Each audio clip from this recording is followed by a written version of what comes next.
Muse from the Borderland. This is EPAS Unleashed. Hello, everyone. Welcome back to our podcast, EPAS Unleashed. I'm your host, Jessica Navarro, and today we have a very special guest all the way from Best Friends Animal Society, Nicole. Hey, y'all. Can you talk a little bit about why you're here with us and about Best Friends, the organization? Yeah, absolutely. So Best Friends is a national animal welfare organization with the goal of helping the nation reach no kill by 2025. And so one of the things that we're doing to help achieve those goals is sending people out like myself to shelters around the country to help them with their programming and to achieve some of their goals. So that's what I'm hoping to do here in El Paso. I personally have been working in animal welfare for the last 12 years and with Best Friends for about the last 8. And my specialty is really medical programming, foster programming, and neonatal care. Yes, which is something that we're going to be touching on today, the neonates. I also hear you're a vet tech. Yes, yeah. I started off my career going to school to get my RVT license.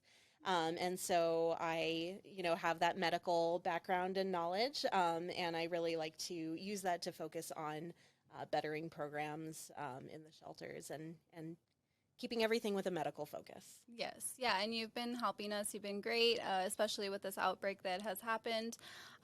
You've been really, hands-on with us, with our medical team, so we really appreciate you being here, and we can't wait to see what you can help us achieve in the next coming months, because you will be with us for quite a while. I will. I'll be here for the next year. Yeah, yes, I'm happy to be here with you. We're happy to have you.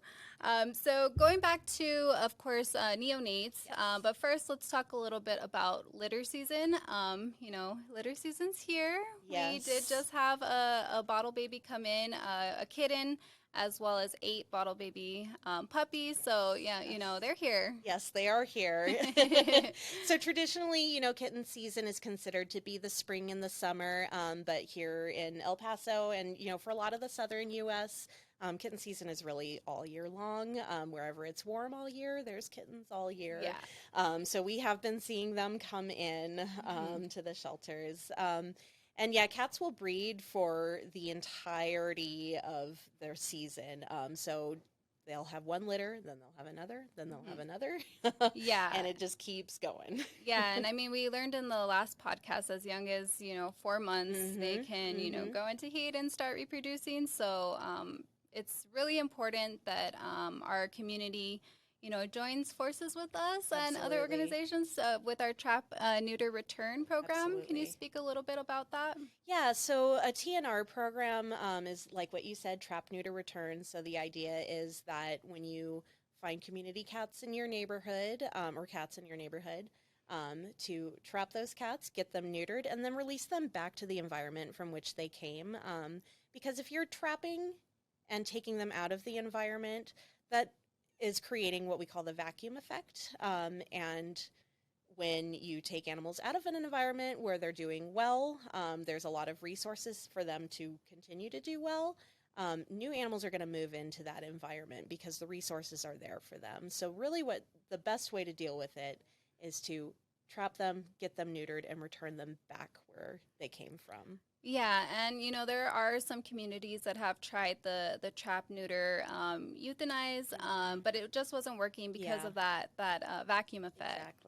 Exactly. So, and I mean, they're already here. They're already in our community. There are humane deterrents that the community can use to keep them off their yard. And we don't want to go back to that. It just wasn't working. Absolutely. And anywhere there's people, there are going to be cats. They kind of just go hand in hand. So we need to learn to live with our feline friends. To coexist with them. I mean, they're here. They're living, they're breathing. They're just trying to, it's not their fault that they were born out there. And a way to help reduce this population is to join forces with the TNR program. Yep. But let's say, there's a community cat. Unfortunately, there's a litter of kittens. Some things that the community need to know is to not take these cats from the area that they're found. Yes, it's a really natural response, especially for people who really care about animals and care about cats. If you, see a litter of neonates in your backyard or, somewhere you're walking in the park and you see neonates, oh, scoop them up, take them to the shelter. And that's really not the best place for them for a variety of reasons. Kittens are always going to be healthier, happier when they have their mama. And secondly, neonates are an awful lot of work if they don't have their mama. Yeah. And the third thing is that, if you take neonates away from their mothers while they're nursing, you just took away mom's birth control. She's going to go out and get pregnant again because she's going to go right back into heat. So it's really compounding a problem when you're trying to do a good thing and help. So really the best thing to do is leave those kittens be if they're, if they look healthy and well fed. If they're, sick and dying and not doing that great, then, that's a different story. But if they're healthy, leave them there. Yeah, and they could always try, to put the flower around the ring, because mom's probably out. She's maybe taking a little break. Most moms need a little break from their babies, and or maybe she's even hunting for herself. Exactly. To take care of her baby. So for the most part, they come back and they take care of their babies. Yes, and if you're ever worried and you think mom has abandoned them, that flower trick that you tried, you can get your litter, sprinkle flour around them, and then keep an eye on it from a distance. You don't want to be too close because you don't want to scare mom off. But you're just going to watch, see if she comes back, see if you see little footprints through that flower line. And if you see that, then mom is there. She's taking care of them, and they are in the best place for them to be. Yeah, and then when they're old enough, you can bring them here to get, get neutered and adopted. And then back where they came from. Okay, so, but unfortunately, if there are, some community members that do bring in these neonates, of course, the best thing for them is to find a foster. Exactly. So let's talk a little bit about fostering, because I know when I first started working here, neonates scared me. I did not want to take any home. But, with a little education and showing, it's not that it's hard. It's a lot of work, but it's doable. And we definitely need more fosters to care for these kittens and puppies that are coming in. Absolutely. And a lot of people get intimidated by the fact that, they need to be fed every 2 to 3 hours. And yes, that's true when they're tiny, but they get big fast. And they grow. Once they get a little bit fast. Exactly. Once they get a little bit bigger, you can leave them a little bit longer overnight. You can, have your sleep and feed them more often during the day. And so, it's a lot of work, which is why it's, not super feasible for shelters to take care of them on site. It's much better to have them in a foster home. Yes. But it's also super rewarding. Yeah, definitely. So if we do have somebody that might be interested in fostering, can we speak a little bit about, what they can expect as far as like prepping? Yeah, absolutely. So the majority of what you're going to be doing with bottle babies is feeding. Yeah. Because much like human babies, they eat, sleep, and poop. Yeah, that's the main thing that they do. And like we were talking about my daughter earlier, when I first started working here, I was scared of those neonates, and when I had my daughter, it's just so similar. It was so similar.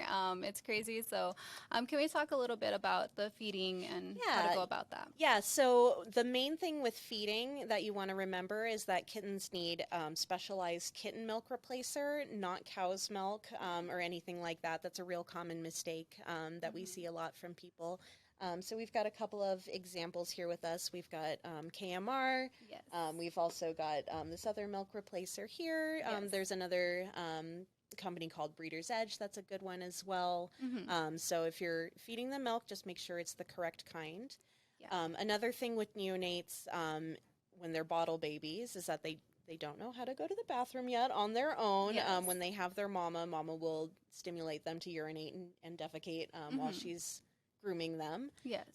If you don't have mama, then you need to be their mama for them. You don't have to do it with your tongue. Please don't. You can do it with your hand and some toilet paper or a paper towel or something like that. Yeah. And can you just kind of, I guess, demonstrate on and describe what you're doing?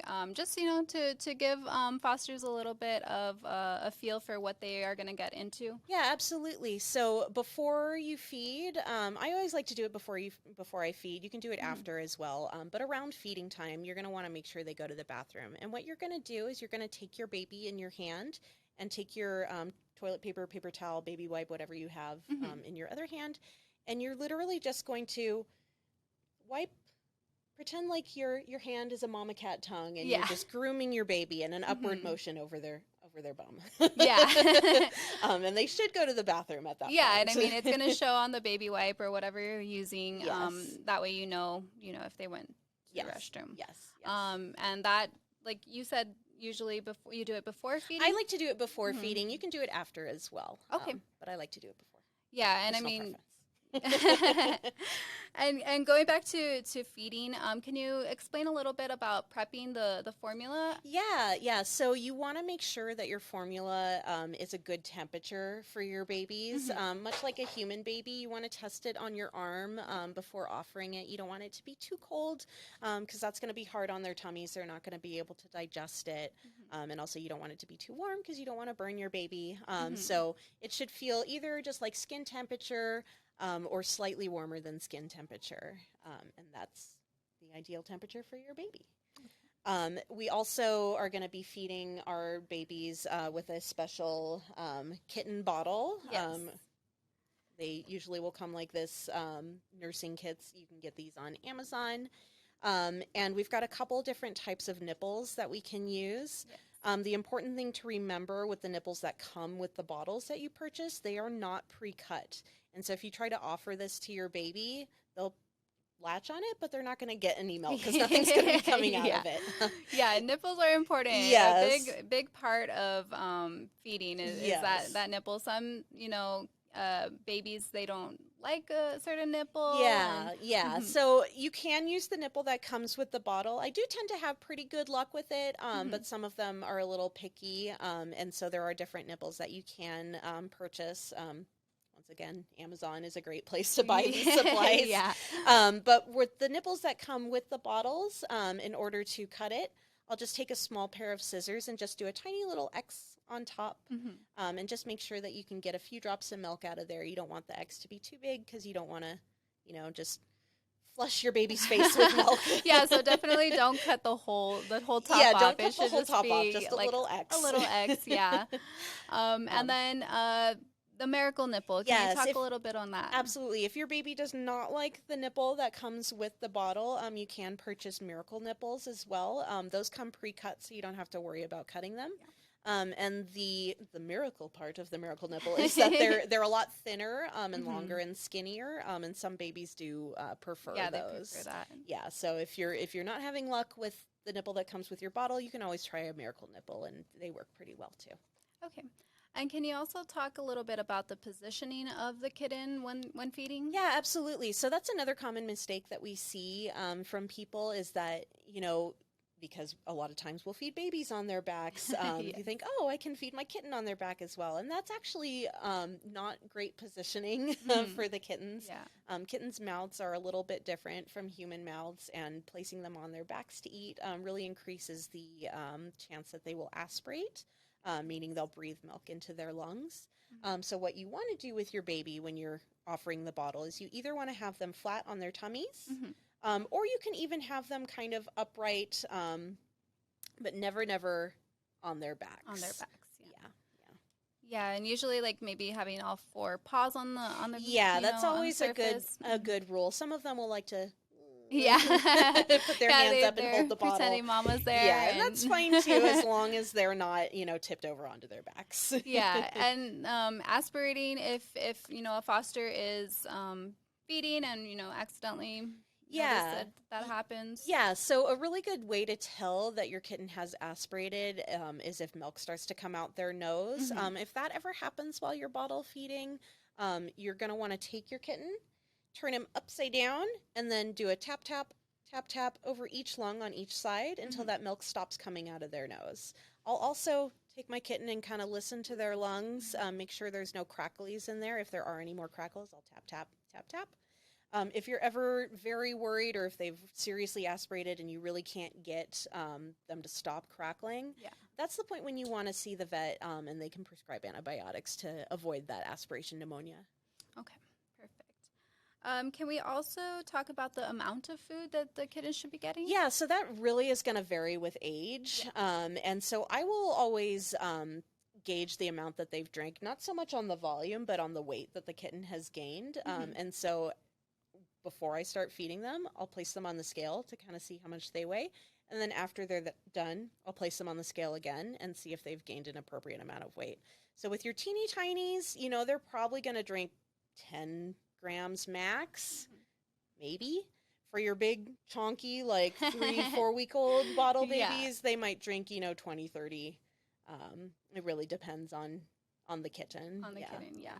But generally, good rule of thumb is if your kitten is latched on and drinks and then is done and won't take the bottle again, they're probably full. Yeah. Yeah. And, feeding, we talked a little bit about like the schedule. Of course, when they're younger, every 2 to 3 hours. But as they start getting older, as they get older, you can go every 4 hours. And then once they hit about 4 weeks old, that's when you start to see their little canine teeth come in. That's when you can start offering solid food, and you can feed them a little less often. Yeah, and a lot of people, they mix like the formula with the wet food and kind of get that. Yeah, that's a really good way to get your baby's tummy used to the new food. You don't want to switch them abruptly. That'll give them diarrhea. Yeah. Pretty much anything will give a kitten diarrhea. Yes. Yeah. So it's always good to, mix in that formula with the wet food. It also, will help keep things familiar for the baby and, oh, this is what I'm supposed to eat. Yeah. It kind of entices them to get to that wet food. Exactly. They might get a little messy, but they will definitely get a little messy. Well, speaking on that, if they do get messy, would you suggest to bathe them or? Yeah, so bathing neonates, I don't love doing it unless they're like absolutely filthy, because you do run the risk of lowering their body temperature so much that it's dangerous for them. Usually, you can clean them off just fine with some baby wipes or a washcloth. Just make sure that they're extra dry when you're done. If your babies are truly like filthy, covered in poop, what have you, and you do need to give them a bath, just make sure that they're completely dry and have some kind of heat source for them to lay on after you're done so that they can stay warm and they don't get too cold. Yeah, and that's also another big thing with neonates is temperature. It is. Yeah, babies are pretty fragile. They can't regulate their body temperature until they're, about 6 weeks of age. So with those younger ones, you really do want to provide them with a heat source in their enclosure, in their environment. So a really good heat source are these Snuggle Safe discs. These go in the microwave for 5 minutes. They come with this little cover that goes over them, and those will stay warm for, I lost a kitten there. Those will stay warm for about 8 hours. Yeah. And so those are a really great option. They're nice and portable. You can also use a heating pad set on the lowest setting. The only things you're going to want to watch out for with heating pads are you want to make sure that you have a layer of blanket covering it so that it's not directly on your baby so it doesn't burn them. Yeah. You also want to make sure that the heating pad that you're using doesn't have an auto-off function because you want to make sure it stays warm. Yeah. Yeah, exactly. And I mean, we don't want the kitten to get too hot either. So just kind of monitoring their temperature. How can they monitor their temperature? Yeah, so for just, the layperson on the street taking care of neonates, you're really going to learn how your baby should feel just by touching them on a regular basis. So you'll get the feel for how warm your kitten should be, and if you pick them up one day and you're like, ooh, you're kind of cold, he probably is kind of cold, and so you should stick him back on his heat source. You can also run into kittens that are a little bit too hot. I usually run into that when they're a little bit older, and that can be indicative of some kind of disease, infection, what have you. And so too hot kittens are a medical concern that you should see the vet for. Okay, awesome. I didn't know that. Yeah. And then cleaning the bottle, it's kind of just same as a baby bottle. Yeah, same as a baby bottle. So I like to get like a toothbrush or a bottle brush like this. They usually will come with some kind of bottle brush, and just scrub it out real good, rinse it out real good. In between each feeding, you don't want to leave milk residue in there because that's going to grow bacteria. Once again, that will give your baby diarrhea, and you don't want that. Yeah. So just make sure you're cleaning it out real good, washing it out, rinsing it out, letting And it dry. Yeah. if they do have leftover formula that say, their kittens didn't Yeah. eat, can they put that in the Yeah, fridge? if you have leftover formula, you can put it in the fridge. I wouldn't make up too much at a time because you don't want to use it after 24 hours. But yeah, you can stick that in the fridge and reuse. Okay, and then warming it back up, how would you suggest doing that? Yeah, so I like to use a mug full of hot water to warm up my bottles. You can just stick it in the microwave or pour boiling water into a cup, and then you plop your bottle in there, let it sit for, 45 seconds. Test it on your arm, make sure it's that good body temperature or slightly warm temperature, and then you're good to go. If it's too hot, you can always take it out of the water, set it aside, and wait for it to cool down. Yeah. So these bottle babies are exactly like babies, I'm telling you. So if you have, baby fever, come foster some kittens because it's exactly the same. Yeah, they definitely resemble, a newborn baby. So, and then speaking on diarrhea, yes. when is it a concern for fosters? Yeah. So if your bottle baby is having liquid stool and they're not able to keep it in and you notice that they're starting to lose weight, that's a concern. A lot of times baby will have kind of loose stools or it'll be kind of smeary, puddingy. Yeah. And that's usually okay unless you notice other signs of your baby declining, like they're losing weight, they're cold, they're not moving around as much. In that case, once again, you would want to go to your veterinarian, see if they can get you on some medication for that. Yeah. Okay, and also speaking on potty. Yes. Litter training. Yes. So kittens are really easy to litter train. You basically just put the litter box in their enclosure and they figure it out. Yeah, they're real smart, really smart. They're real smart. It's their natural instinct to want to bury their stuff. Yeah. And so they should naturally start to experiment with the litter box on their own. If you are having issues getting your kittens to pee in the appropriate area or poop in the appropriate area, if I ever notice my neonates, trying to go on their blanket, I'll pick them up, I'll put them in the litter box. If you notice any poopies outside the litter box, you can pick them up, put them in the litter box. So they kind of, that's where that's supposed to go. Yeah, they figure it out. Yeah, but they figure it out eventually. Some of them take longer than others, but they do figure it out on their own. Yeah, and is there a certain age that fosters should start trying to? Yeah, I will always them? offer a litter box to a kitten as soon as I start offering them solid food. Okay. And so that's usually around 4 weeks old. One thing you do want to watch out for, though, is sometimes kittens like to try to eat their litter. Yes. So don't let them do that. You don't want them to swallow that and get in their tummies. So if you notice that they are eating their litter, what you can do is fill their litter box with shredded paper. Or something like those, the pine pellets are also good too, because they can't really eat those. Yeah. Yeah. Awesome. Also, let's see, what else can we talk about?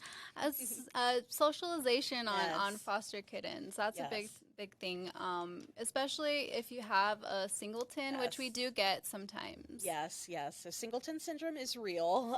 Yeah, it definitely is. Singleton syndrome is just a funny name we use for kittens that grow up without any kind of socialization, and then when they're 8 weeks old, they're wild and they like to bite you. And Yes.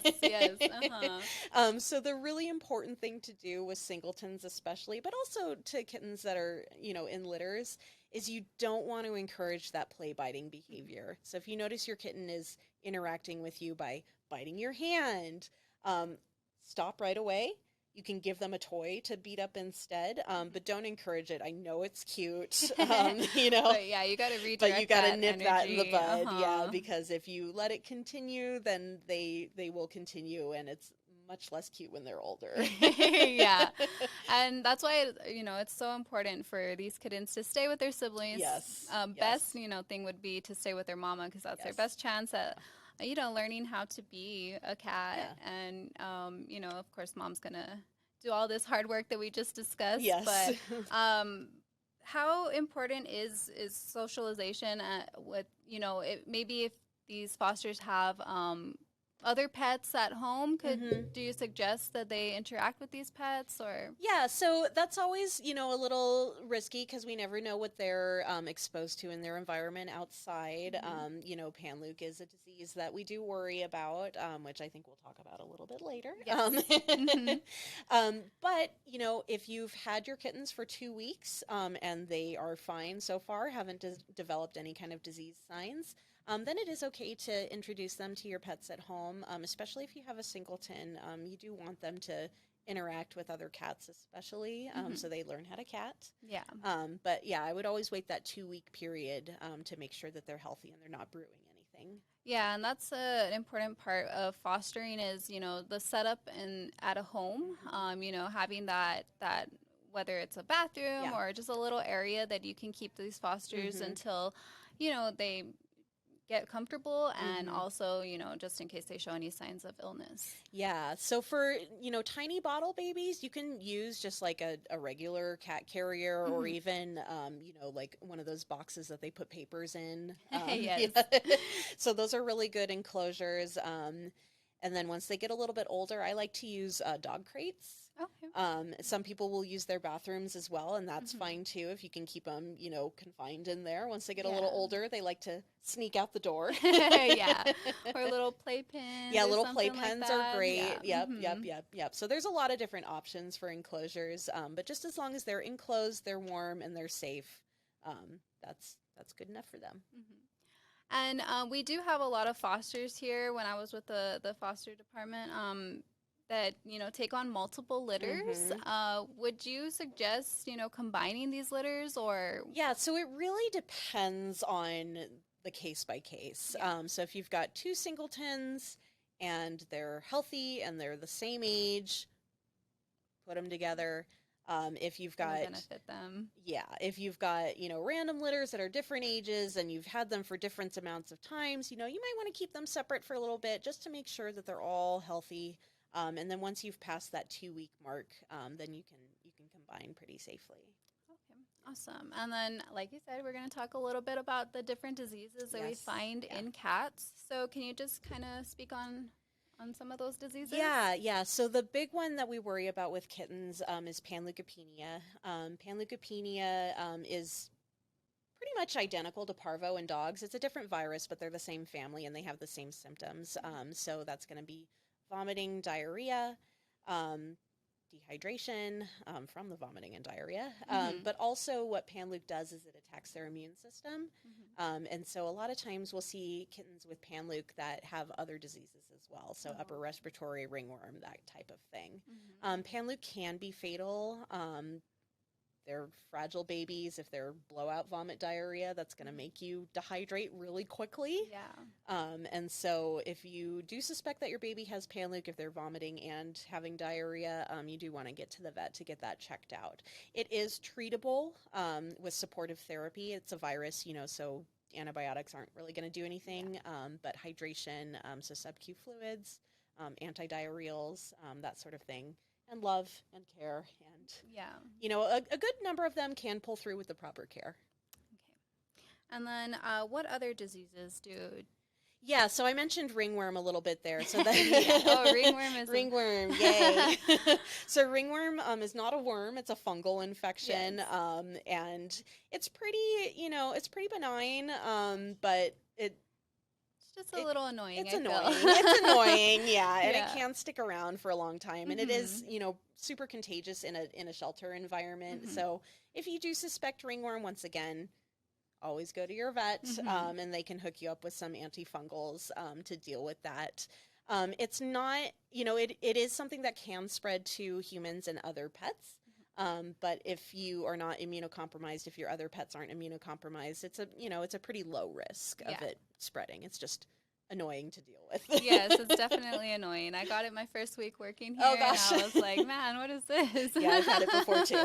Yeah, I think everybody. It's Yeah. like initiation here Occupational at the shelter. hazard. Yeah, exactly, exactly. But it's no big deal. It clears up pretty quickly. Yeah, it's not too bad for the most part. Yeah. You don't even notice it. I just kind of was like, "Hey, I'm a little itchy right Yeah. here," and it went away. And Yeah. but it is quite annoying. Yeah, yeah. Another disease that's pretty common with cats and kittens is calicivirus. So, like the name says, it's a virus, Yes. and that's an upper respiratory disease. And so that'll manifest in, snotty nose, watery eyes. Another thing you'll see a lot with calicivirus is ulcers on the tongue. So if you are opening your kitten's mouth and they have a bunch of weird spots on their tongue, might be calici, especially if they also have runny nose and watery eyes. Yeah. That can be pretty serious as well. Also, they can get over it, but you do want to get that addressed by your veterinarian pretty promptly. Yeah. Yeah. So not the Dragon Queen. It's Yeah, no, not the Dragon Queen. And then vaccinating. Vaccinating, I mean, all these diseases are something that can be prevented with vaccines. Exactly, so. except for ringworm. But yeah, except for ringworm. But the standard cat vaccine, the FERCP vaccine, so feline viral rhinotracheitis, calicivirus, and panleukopenia. So calici and panleuc that we just talked about, that's covered in the vaccine. And those start, we usually recommend around 4 weeks of age and just every 2 weeks until they're 3 months. And that should keep them healthy. Yeah, it definitely will help protect them against these nasty little diseases. Exactly. And, just like the COVID vaccine, you get it. You can still get COVID theoretically, but it's going to give you a lot more protection than if you don't have that vaccine. Yes, exactly. Yeah. And, unfortunately, there are some kittens that the failure to thrive is there. And can we speak a little bit about that? Yeah, so unfortunately, kittens are susceptible to failure to thrive. Only about 80% of kittens that are born alive will make it to their 8 weeks. And that's just kind of a fact of nature. Cats are litter-bearing animals for a reason. They don't always come out super thrifty. And that can be really hard for fosters and for caregivers. And the important thing to remember is that, if you do take home a kitten and it does pass away, more likely than not, you didn't do anything wrong. Yeah. That kitten just failed to thrive. And it can be really hard. It can be really sad, but it is something that comes with the territory. And, 9 times out of 10, you didn't do anything wrong. That kitten just wasn't destined to make it. Yeah, and I mean, fosters do take that hard sometimes, and it's okay to take a break. Yeah, it's okay to reach out to us if you're fostering with us. And we're here to support. We've seen plenty of cats that unfortunately, no matter what you do, they're not going to make it. But our fosters are great. I mean, they give them comfort in their last hours, and that's something that they wouldn't get if they didn't have our amazing fosters here. Exactly. Can we also talk a little bit about fading kitten syndrome? Yes, That's a big one. That is a big one. And so fading kitten syndrome basically is a catch-all phrase for kittens that aren't doing well and are fading, which means that they're unable to get up. They're acting really lethargic. A lot of times they'll be really cold. A lot of times they'll have low blood sugar. And so if you have, one of your foster kittens is starting to fade, the things that you want to do first, you want to get them on a heat source, make sure that they get their body temperature back up to normal, and you also want to get their blood sugar up. You don't want to feed them if they're too cold, because then they're not going to be able to digest the milk. What you want to do is get some Caro syrup, so corn syrup, and just drop a little drop on their gums once every 3 minutes until they start to perk up and get better. Some kittens will not respond to the corn syrup and the heat source, and they will pass away, unfortunately. But a lot of kittens you are able to revive that way, and so always try it. Yeah. And the good thing about that is here with our fosters, we do provide all of these supplies that we just discussed, the bottle, the heat source, the medical care as well is provided for our fosters. Especially with those neonates, you're going to need a lot of supplies as well as, a crate if we have them. So that's the great thing about fostering. Not only do you have our support if you have any questions, but you're also getting all the supplies for free. So Is there anything else that you would like to speak on with neonates? Oh gosh, well, I'm sure we can go on and on and on about neonates. Yes, yes, absolutely. Well, I'll go ahead and reiterate the point to leave them be. Yes, don't you kidnap. Generally, mom is there. She has not abandoned them. She might be in the process of moving them. She might be out hunting. So leave them be. And secondly, help us out by fostering, because no matter how much we tell people to leave them be, we will always get them in occasionally. Yes, and so we do really rely on the community to help us out with those bottle babies to get them through to 8 weeks. Yeah, exactly. I mean, our fosters are so great. We have, our regular fosters that they know when kitten season is here, they're going to be hearing from us quite often. But we definitely would encourage the community, if you haven't tried to foster, we kind of basically did a little tutorial here. Yeah. So they can always refer back to this podcast, this episode.